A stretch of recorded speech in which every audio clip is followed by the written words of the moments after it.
Hey guys, it's Nick from Pick'em and I'm back with another predictions video for you guys. So we have a UFC card coming up this Saturday. It's gonna be in the early morning at 5 a.m. Eastern time. So it might be a little tricky for some people to get up this early and watch the card, but I'm probably gonna be one of the people that do get up in the morning. Hopefully, I'm probably gonna have to set up my alarm. Probably gonna have to set up like 10 alarms in the morning just to get up for the fight card, but I'm committed, man. I'm a big UFC fan and I don't miss any events. So I'm gonna have to get up early either way. So yeah, 5 o'clock in the morning. God damn it, UFC. Why you do us like this, UFC? Anyways, guys, let's talk about the fights now.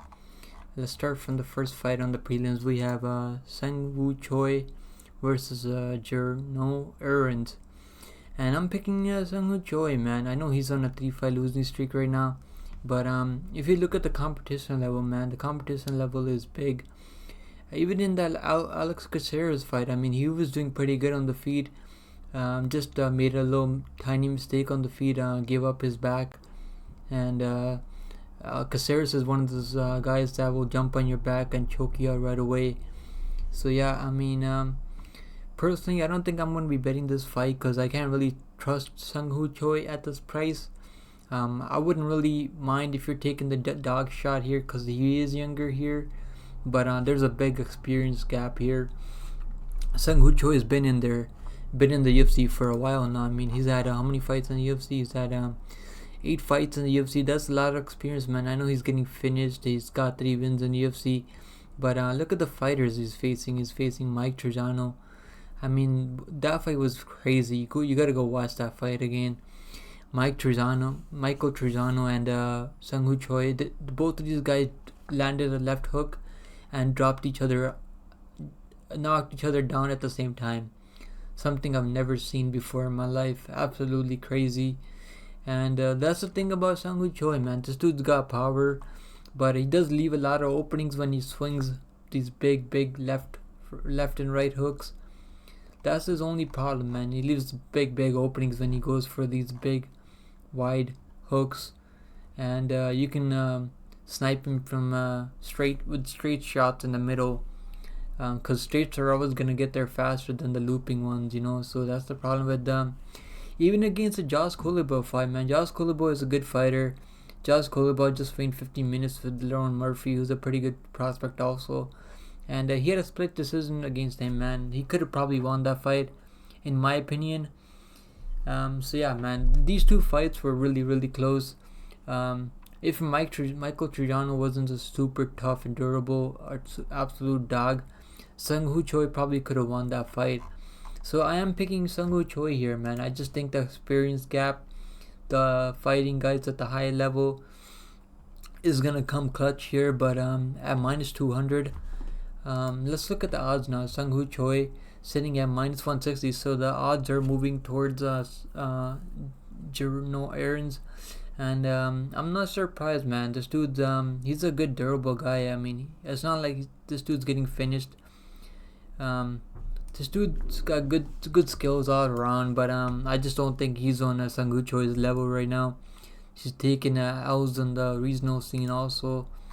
He did have a tough UFC debut against William Gomez, so I mean, I'm not really gonna hold that loss against him too much.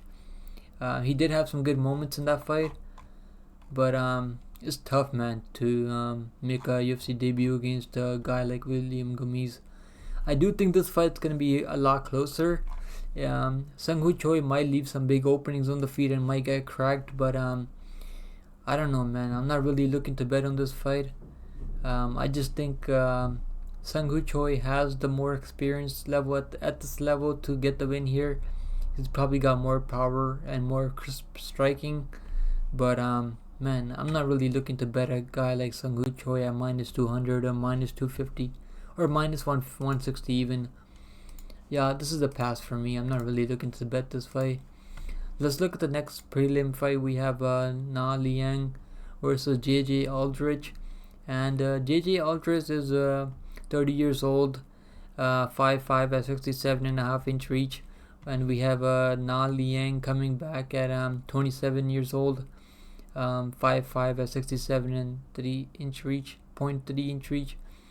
Yeah, man. So the problem with Na Liang is she's a big underdog in this fight, and the reason for that is she's got like couple minutes of cardio. She goes absolutely crazy. She's super aggressive in the first couple minutes of the fight, and as if you can survive the first couple minutes like these girls, like Ariana Corneliosi was able to, like Savannah Gomez Juarez was able to, you can pretty much empty her Na Liang's gas tank and pretty much finish her after like the first or second round.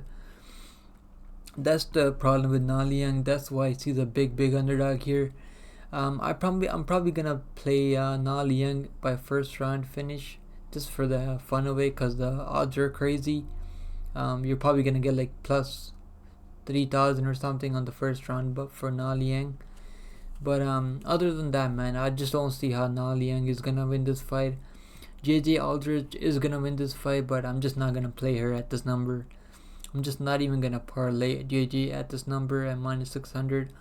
But this is her fight to lose, man. This is just a big crazy jump up in competition for Na Liang, and I just don't think she's ready for it.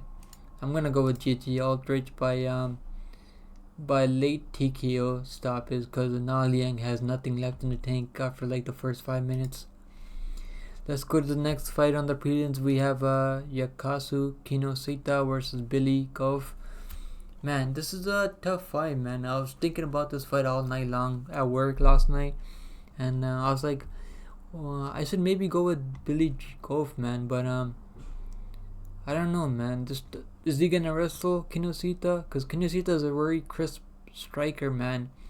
I know he got wrestled. He got taken down by Adam Figuet and mounted and elbowed to oblivious.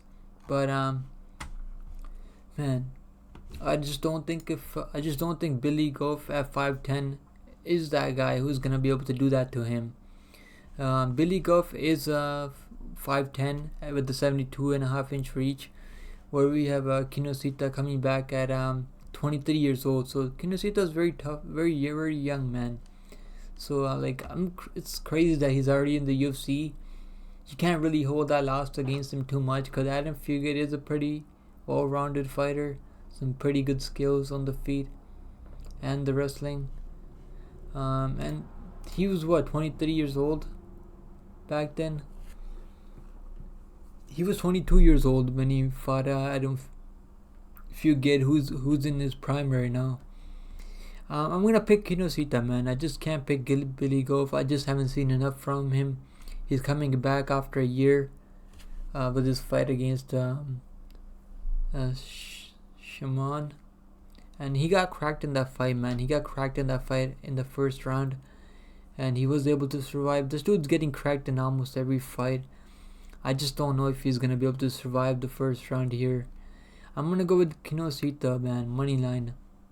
I don't know if I'm gonna be betting on him, to be honest. I think you gotta go with the underdog here if you're gonna be betting on this fight, because he is on a roll right now. But this is gonna be a really big jump up in competition. But man, Billy Goff is that guy. I think he can probably get it done. A lot of people are picking Billy Goff here. I'm gonna pick Kinosita, man. I just think he's still learning, still improving. He's only 23 years old, and he's gonna be taller here. Doesn't have the reach advantage, but I think the experience being in the UFC already, having made his UFC debut already 6 months ago, I think the nerves aren't gonna be there for Kinosita. The nerves are probably gonna be there for Billy Goff. Him knowing this is his first UFC fight, a lot on the line. I'm gonna go with the Yasuko Kinosita. I'm gonna go by just money line. I don't know how this fight's gonna end. I'm not really gonna be playing over and unders in this fight, because this is a tricky one. You just don't know how Billy Goff is gonna show up in this fight. This fight's between some young prospect, 23 years old and 25 years old. Let's see who can get the W this Saturday. Okay, guys, let's go to the next fight on the prelims. We have Kenan Sang versus Ronaldo Bedoya. Ronaldo Bedoya made his UFC debut against Chaos Williams like 3 months ago. I mean, he really showed up in that fight, man.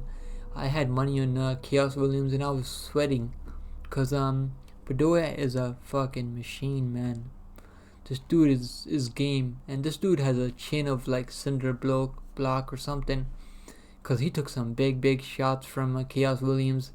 He was probably rolling with some shots, but man, I just think this is Bedoya's fight to lose, because Kenan Song is on the decline right now. Doesn't really have the chin that he used to have. Just not looking all that good anymore. Doesn't seem to be motivated out there, and he pretty much fades, man. He's there in the first round. If you can put the pace on Kenan Song with your volume, he's not really gonna have much for you, man. This is why Ronaldo Bedoya is a almost 3-1 favorite here. The line is kind of crazy, I'd say, but I have Bedoya parlayed with someone else. I'm gonna tell you who I have him parlayed with. But yeah, man, Bedoya is 26 years old, 5'11" at 75-inch reach. Kenan Song, 33 years old, 6 feet tall at 71.5-inch reach. So Bedoya does have the reach advantage here, and he trains out of shoot to box. Those guys at Charles Dubronx and those guys. No, he trains somewhere else. Never mind. He trains somewhere else. I think I got that wrong. He trains out of Peru, maybe. But yeah, man, I think Bedoya is gonna win this fight. I don't see any way how unless Kenan catches him clean on the chin, that's his only chance to win this fight. Kenan doesn't really have the volume or pace or the gas tank to keep up with the Ronaldo Bedoya. I think Bedoya is gonna get a late TKO stoppage. I think he's gonna overwhelm Kenan Song with his volume. Bedoya isn't really the hardest hitter, but he is gonna be there the whole time. And if Kenan Song can keep up with that volume and pace, I think the referee is gonna step in and we're gonna get a standing TKO for Ronaldo Bedoya. Okay, guys, let's go to the next fight on the prelims. We have Chidi Njokuani versus Michel Olajic. And I'm picking the underdog here, man. I think a lot of people are sleeping on Chidi here. Chidi is 6'3", 34 years old. He is an older fighter here, with an 80-inch reach, which is absolutely insane.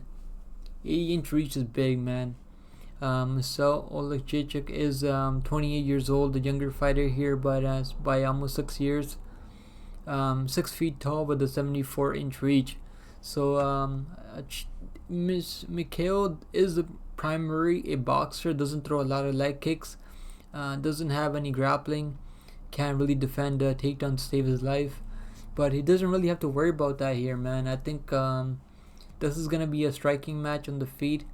I don't see Chidi clinching. I think Chidi does have some clinch work, but he likes to stay at range and use his kicks and his hands. I think I'm gonna go with the underdog here, man. I just don't know why a lot of people are picking Michel Olajic. I know he's a younger fighter here, but this dude doesn't throw a lot of kicks. And if Chidi knowing doesn't have to really worry about the wrestling or grappling in this fight. And even in his last fight, man, against Albert Duraev was mixing in takedowns, and Chidi was still making that fight very, very competitive, and that was a split decision. It probably could have gone to even Chidi Njokuani, to be honest.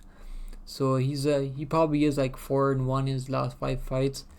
Whereas look at the wins, man. At least this dude's got some legitimate wins in the UFC. He's got wins over Dusko Todorovic, who's not really looking all that good anymore, let's be honest. But Marc-Andre Barriault, man, he knocked him out in the first round. This is last year, so it's not that long ago. Marc-Andre Barriault is on a roll right now. Is on like a really good 2-5 win streak right now over Julian Marquez and Eric Anders. So man, whereas if you look at Michel Olajic, look at the wins that he's got in the UFC. Cody Brundage just got beat by Sadiq Dumas.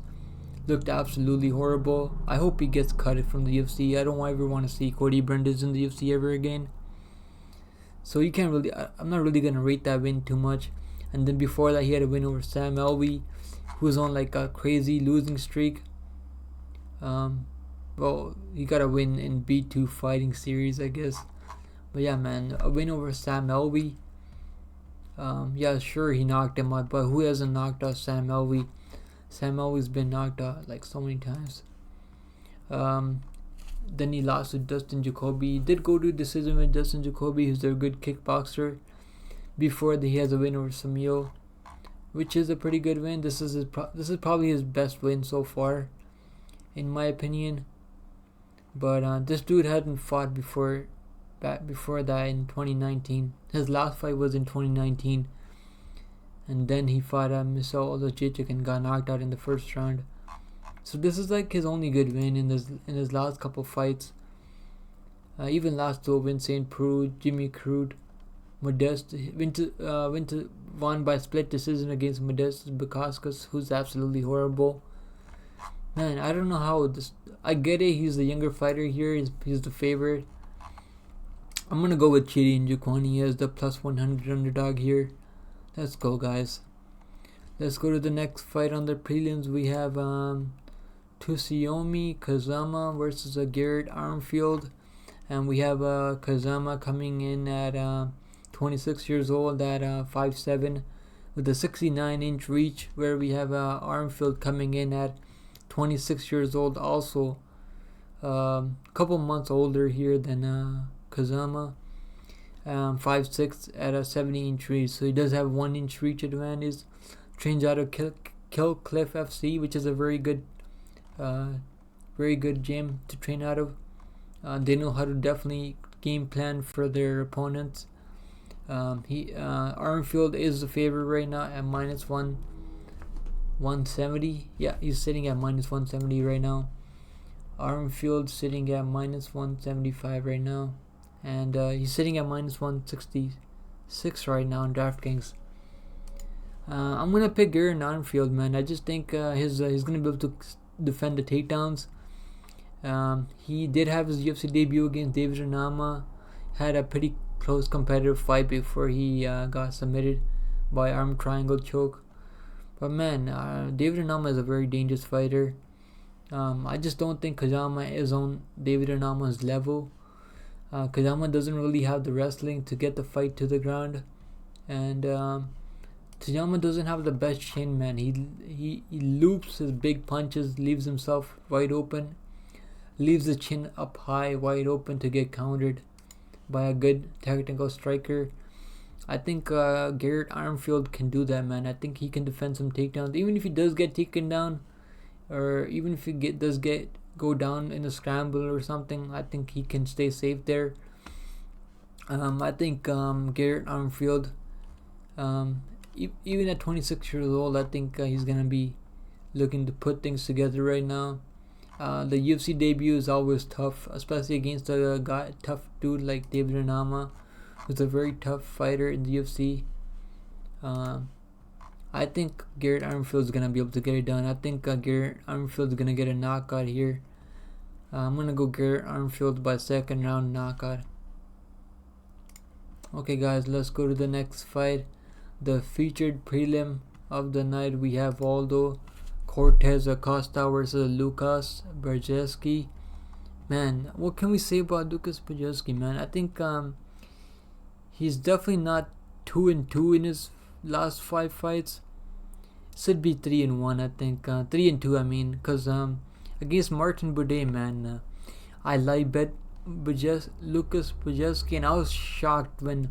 And Brzezinski was like a minus 1,000 or minus 1,200 at the end of the fight. But the judges gave it to Martin Buday because apparently he was landing the bigger shots, I guess, somehow. But the significant strike differential was like 125 to like 60 or something like that. It was absolutely crazy. That was one of the biggest robberies I've ever seen in my life.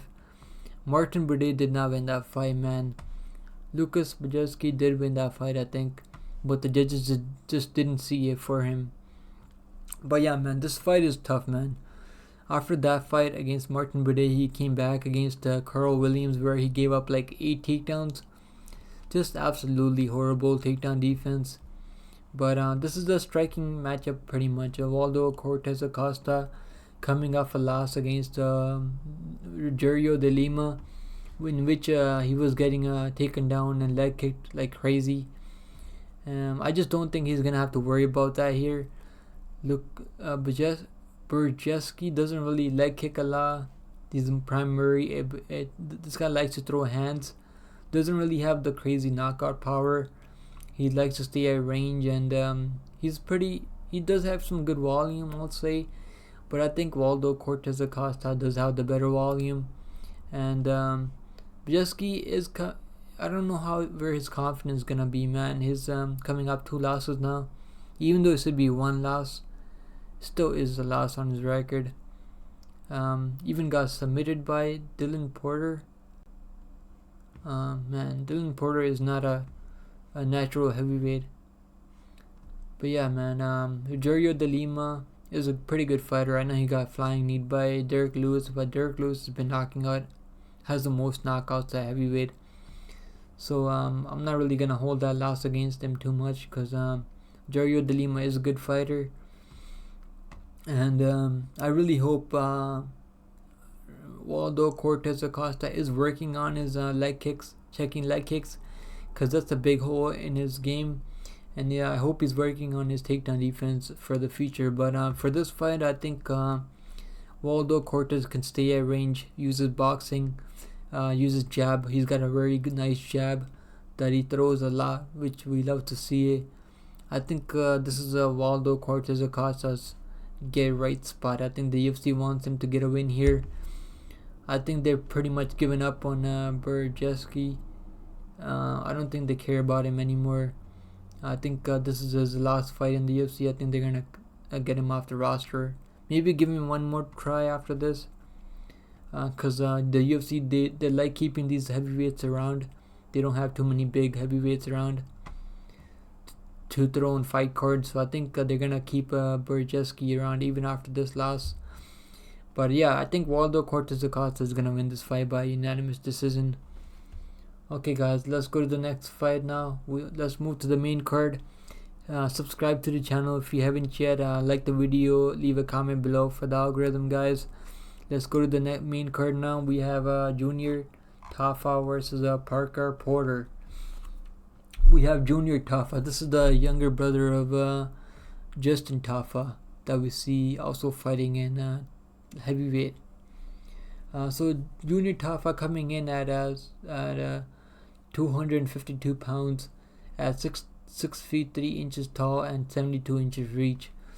And on the other hand, we have Parker Porter coming in at 38 years old, 249 pounds, at 6 feet tall and 75 inches. So he does have 3 inches in reach advantage.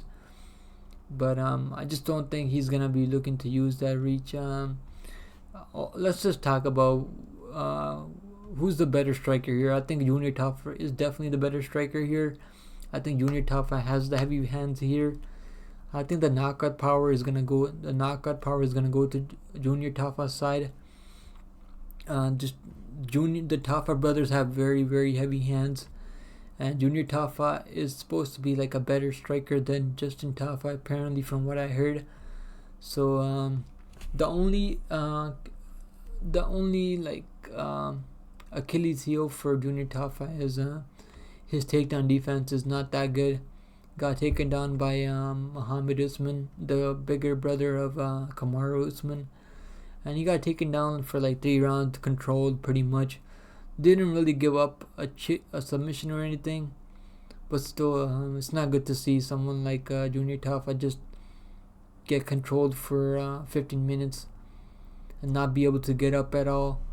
But that was his UFC debut, so I think I'm gonna give him a break there. I think this is a get right spot for Junior Tafa. The UFC wants Tafa to get a win here, and so they can match him up against someone else. Tafa is 26 years old, whereas Parker Porter is 38 years old. The only path to victory I see for Parker Porter is if he does start to mix in takedowns from the get-go. but I just don't think he has a level of wrestling that he's gonna need to keep Junior Tafa down for 15 minutes. Parker Porter doesn't really have the gas tank either. I don't think he's gonna be able to get the takedowns easily, and he's really slow on the feet. He's not really like a super bad striker, but he does get cracked a lot in his fights. Does get knocked out. He's been knocked out like a bunch of times now.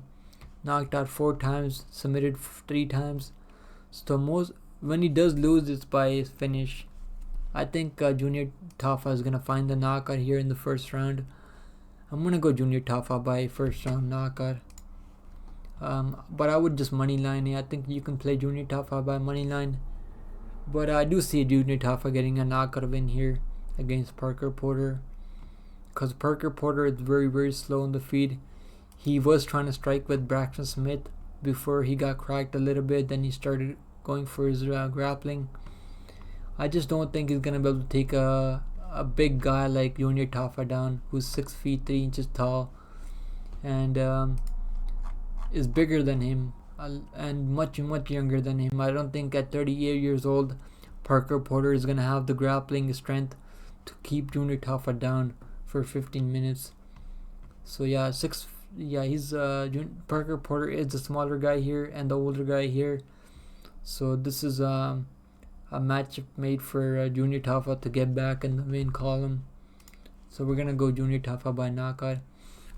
Okay guys, let's move to the people's main event of the evening. We have Aaron Blanchfield versus Tyler Santos. Wow, did you guys know that Aaron Blanchfield's nickname was Cold Blooded? I mean, I did not know that. I thought I just found that out now.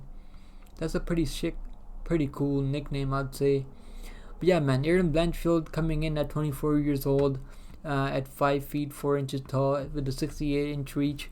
We have Tyler Santos coming back at 30 years old at 5'6" and 68-inch reach. So both of their reaches same at 68-inch reach. Tyler Santos is 2 inches taller. I think Tyler Santos is gonna have the strength advantage here. Maybe she's gonna be a little bit stronger. But Tyler Santos, man, that I think a lot of people are overrating that win. Her split decision lost against Valentina Shevchenko. Shevchenko doesn't really look to be in her prime anymore. I think that's why I think Grasso was able to find the choke on her, because it doesn't really look like Valentina Shevchenko is training all that hard anymore. She just looked off, man. Valentina just looked off. She doesn't really have that crazy crisp striking that she used to have, and I think that's why Tyler Santos had a competitive fight with her. Some people think she could have won that fight. I don't think so. I think Valentina was landing more significant strikes on the feet and getting more takedowns in control time. I think Valentina was the rightful winner there. But I think because Tyler Santos had a close fight with Valentina, I think people now think, oh, she might dominate Aaron Blanchfield with the wrestling. These are two very different fighters. I think who's to say that Aaron Blanchfield wouldn't have a close fight or beat Valentina Shevchenko at this point? I mean, who's to say that, man? I know Valentina Shevchenko has a crazy experience advantage over these girls, but Valentina, man, she's just not looking to be in her prime anymore. Even against Alexa Grasso, I mean, you'd be surprised to know that I'm not picking Valentina Shevchenko to win the rematch there. I'm picking Alexa Grasso to keep the belt. So yeah, man, I think a lot of people are overrating Tyler Santos' fight with Valentina, and that was over a year ago. So she hasn't been in the cage in over a year. Whereas we have seen Aaron Blanchfield compete every 3 months. She's been competing. She's fought twice in the last year against Molly. Look at the girls, Tyler Santos. I mean, she's going to scorecards with these young, low-level chicks. She went to decision with this girl, some Almeida, whatever. She's okay, I guess. She has some good skills on the feet. She's okay, but she went to decision with her. and then she lost by a split decision against the Mara Borella, who's absolutely horrible. 2-5 right now in the UFC. Absolutely lost by knockout 4 times, lost by decision, submission 3 times, lost by decision 2 times. And when did Santos even beat her? I mean, Santos beat her. Tyler Santos, she beat Tyler Santos after she lost to Caitlin Chukagian, and after that she just has lost. It's not like she beat Tyler Santos and she's been winning ever since. So look at the fighters that Tyler Santos is going to split decisions with. Win to scorecards with Molly McCann, who's been finished so many times. Erin Blanchfield submitted her, and then she just got submitted by Juliana Stoliarenko. So if you're telling me that Juliana Stoliarenko can finish Molly McCann in the first round and Tyler Santos can't, how is Tyler Santos not able to finish her in the first round when Juliana Stoliarenko can finish her in the first round? Erin Blanchfield can finish her, but Tyler Santos can't finish her at all. And then she couldn't finish Jillian Robertson either. I know Jillian Robertson's very, very tough, but she's been finished before. Couldn't finish Julian Robertson, who's got no striking on the feet. Absolutely horrible wrestling. Couldn't finish her. Couldn't finish Roxanne Modafferi. I mean, Modafferi's been finished got submitted 3 times, lost by knockout once, and Tyler Santos couldn't finish her either. Yeah, she finished her. She finished Joanne Wood. So Tyler Santos finally finished a girl who's been finished 5 times by submission in the UFC. So Joanne Wood's been finished. Most of her losses are by submission, and that's the one girl that Tyler Santos has finished. I just don't understand, man. Maybe Tyler Santos beats Erin Blanchfield somehow with their strength and grappling, but my money is on Erin Blanchfield, man. I got 3 units on Erin Blanchfield right now, and the line's going down. I should have waited until the line went down to pick him maybe, but I took Erin Blanchfield at -142. Yeah, man, 3 units on Erin Blanchfield. I just don't know why people are overrating Tyler Santos. I know Tyler Santos is in her prime right now, but she's also dealing with a lot of stuff on the side. She's got some bunch of drama going on the sidelines. She also hasn't competed in over a year. Fighters that come back after years just haven't been looking all that good, especially these girls that take a long time off. I think Erin Blanchfield is gonna win by a unanimous decision or even find a finish here. Who knows, man? I'm rocking with Erin Blanchfield. Good luck to you for betting Tyler Santos, man. I really wish you guys luck. Okay, guys, let's go to the next fight. Now we have Rinya Nakamura versus Fernie Garcia, and this is an easy pick. Rinya Nakamura is gonna win by first round knockout. And let's move to the next fight. He's a big favorite for a reason. He's a -600 favorite right now. Nakamura is a -700 favorite. Just absolutely insane. Let's go to the next fight. We have Giga Chikadze versus Alex Caceres. And Giga Chikadze coming off a 1.5 year layoff after he got dominated by Calvin Kattar. Before that, he was on a undefeated win streak in the UFC. Was he on undefeated in the UFC? No. Yeah, he was undefeated in the UFC before that. 7-1 in the UFC overall. We have Alex Caceres, who's been looking really, really good lately. Caceres, man, look at how many fights he's had in the UFC. He's had 28 fights in the UFC. That's absolutely insane. He's only been knocked out once. Look at the fighters he's facing, man. Daniel Pineda, Julian Erosa, Sadiq Yusuf, Sung Ho Choi, Kevin Kroom, Austin Springer, Chase Hooper. He was supposed to face Giga Chikadze back in 2020 but it was canceled back then for some reason.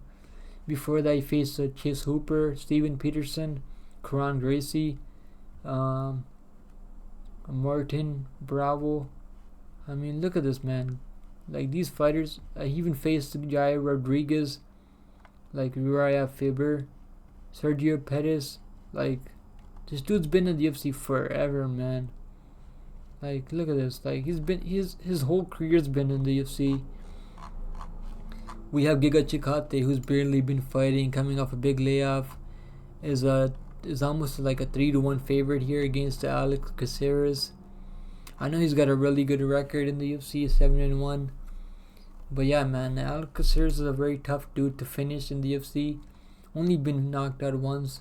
He's been choked out a couple of times in the UFC, 5 times. But those are all to some really high level grapplers. Man, I just think Caceres, people are sleeping Caceres here. I'm gonna pick Alex Caceres. I don't know how he's gonna win this fight, but I put half a unit on Alex Caceres at plus 195. And man, a lot of people are sleeping on Alex Caceres here. Yeah, you can get Alex Caceres at plus 210 and plus 190 and plus 200 on DraftKings right now. I took him at plus 195 for a half a unit play. If this fight stays on the feet, I think Giga Chikata is gonna win by decision, or maybe even find that Giga kick that he likes to find on his opponents. But I just don't think he's gonna knock out Alex Caceres on the feet. And not to mention that over a year and a half layoff for Giga Chikata that he's coming off. We just saw Miraz come back after a year. She looked absolutely horrible. She looked like she had some ring rust. Didn't really look like she knew what she was doing yesterday, Miraz. But yeah, man, Giga Chikata, I mean, he does train out of a good gym. Trains out of King's MMA, but MMA Labs is on fire right now, so I'm gonna rock with MMA Lab here. With underdog call here, Alex Caceres by I'm gonna go by. It's gonna be very tough for him to submit a guy like Giga Chikate, but he has been submitted before once, so it's gonna be tough, man. But I think I'm gonna call Alex Caceres by late submission, 3rd round submission or decision. I think that's what you should play on Alex Caceres. 3rd round or decision for that's the prop. You're probably gonna get like plus 300 on that prop. Or just play money line. Plus 200 money line is good on if you're picking Alex Caceres here.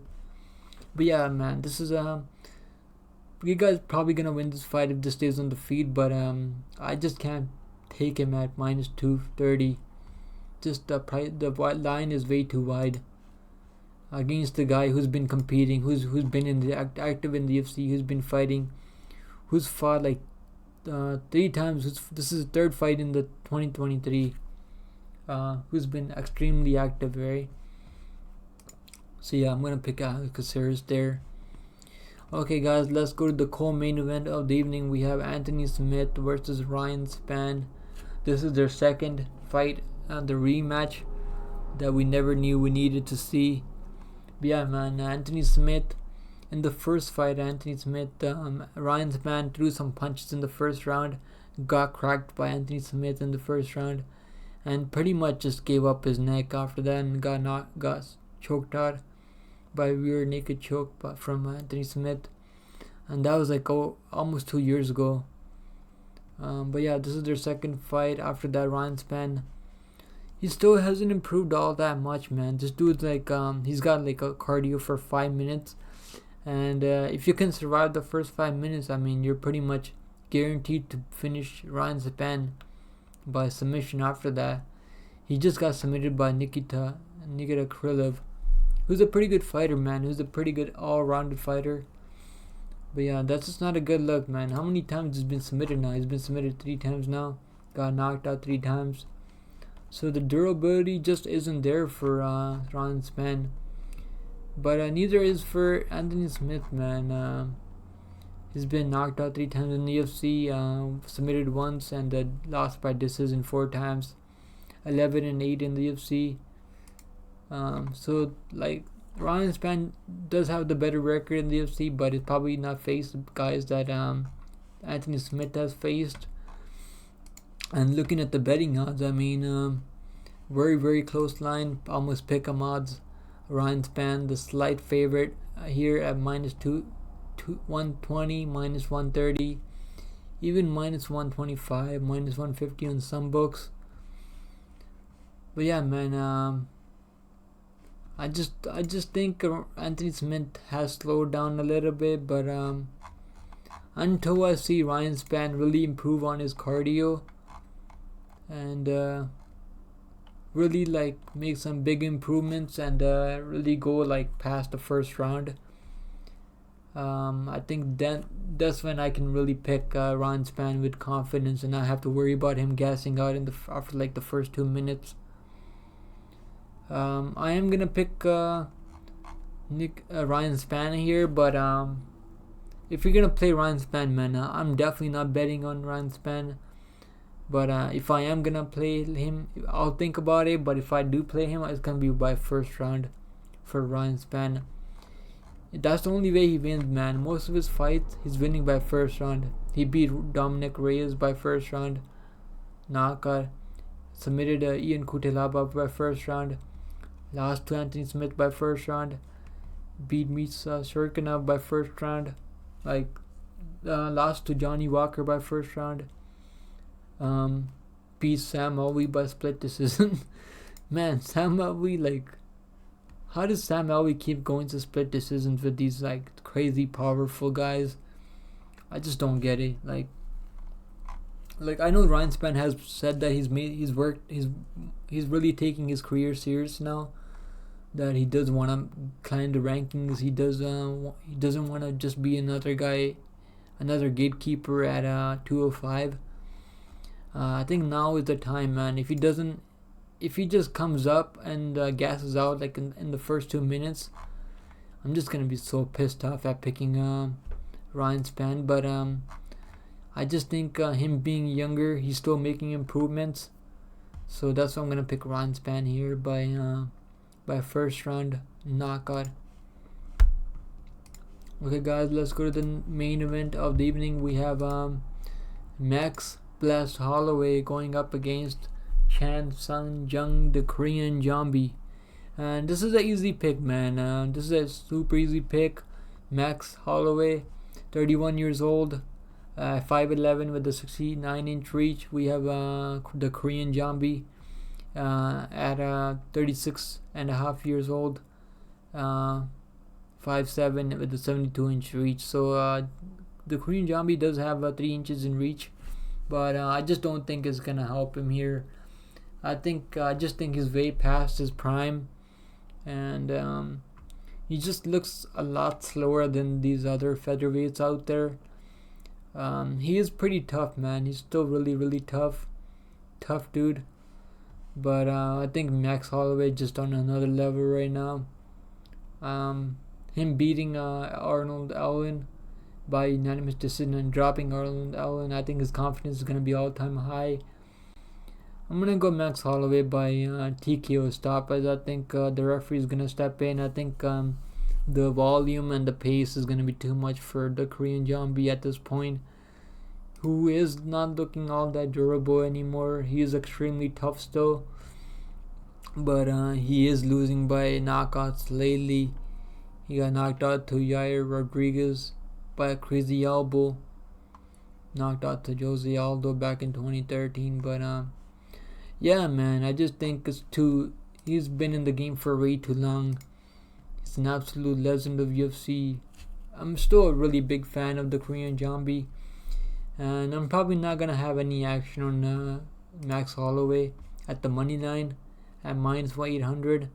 I'm not even gonna put him any parlays, man. It's -800. You're not really getting much in your value in your parlays putting Holloway, even though Holloway is pretty much a lock on this card. I'm probably gonna play Max Holloway by third round, 4th round and 5th round TKO. And I'm gonna play Max Holloway by decision maybe also, because the Korean Zombie is tough, dude. This dude does not give up. He's gonna take all the punches that he could unless the referee steps in. I think this fight's they're gonna let this fight go on. It depends on which referee is gonna be refereeing this fight. I think this is Max Holloway's fight to lose. I think he's gonna win this fight 100%.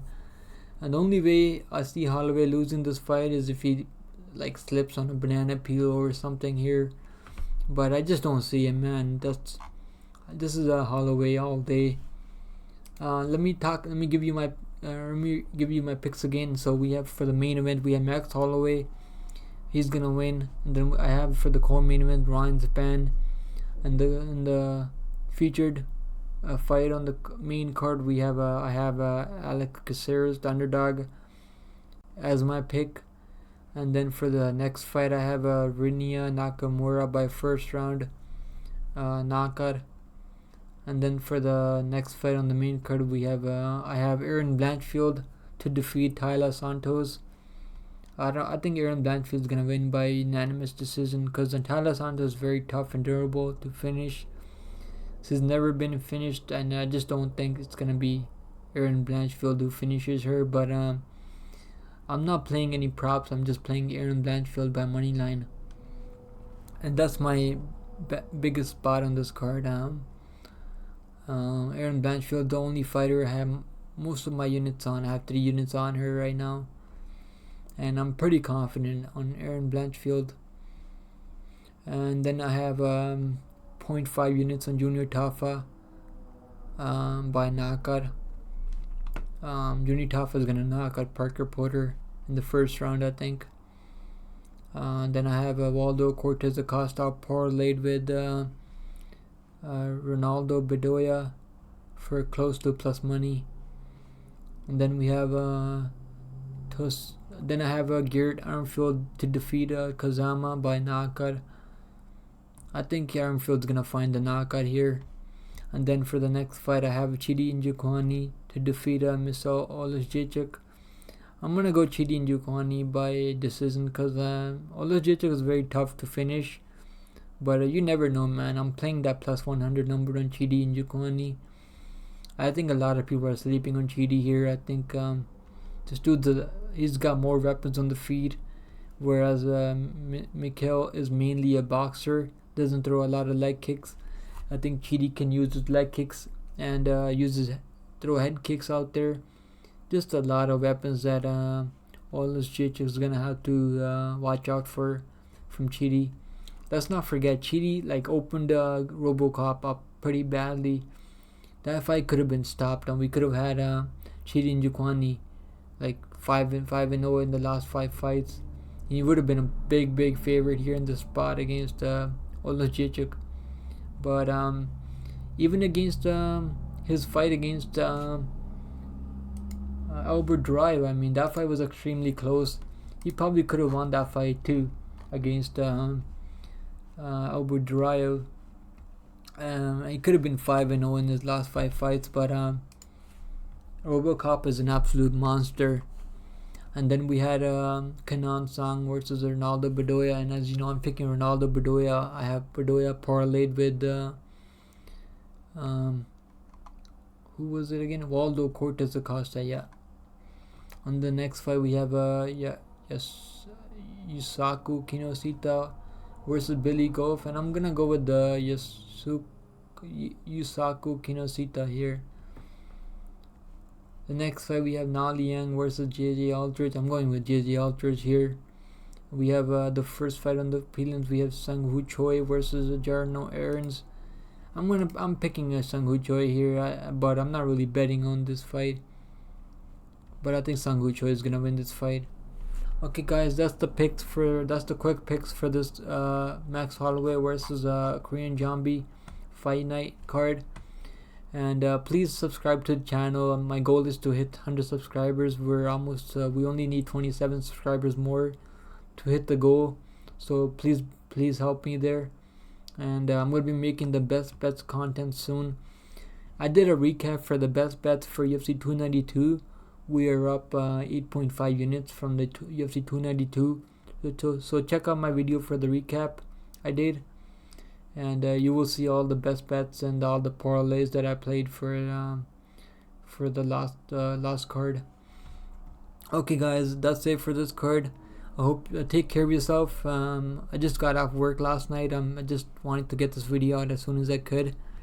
So that's it for me, guys, and I'll see you guys in the next one. Take care of yourself. Bye now.